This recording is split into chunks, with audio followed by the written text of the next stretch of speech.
Sen gelenden sonra sevdim hayatı, sen gedenden sonra nifrət eləmişəm. Mən açan eşqə xəyanət eləmişəm, sənə öz canımı əmanət eləmişəm. Qara saçlarıma hakimsan mənim, səndən Allaha şikayət eləmişəm.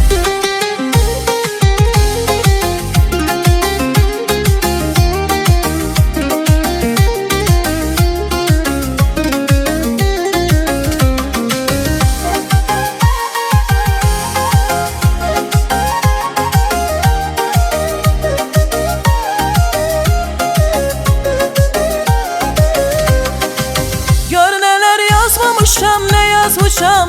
Çox heyif iki dənə cümlə yazmışam. Öz həyatım adlı nəğmə yazmışam. Sən olan yerini nə qarət eləmişəm. Mən açan eşqə xəyanət eləmişəm, sənə öz canımı əmanət eləmişəm. Qara saçlarıma hakimsan mənim, səndən Allaha şikayət eləmişəm.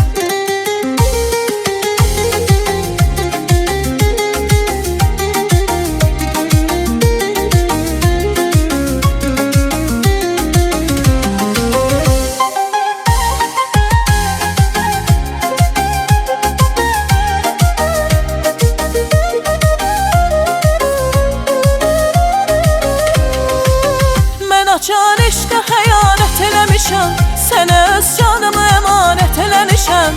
Qara saçlarıma hakimsan mənim, səndən Allaha şikayət eləmişəm. Mən açan eşqə xəyanət eləmişəm, sənə öz canımı əmanət eləmişəm. Qara saçlarıma hakimsan mənim, səndən Allaha şikayət eləmişəm.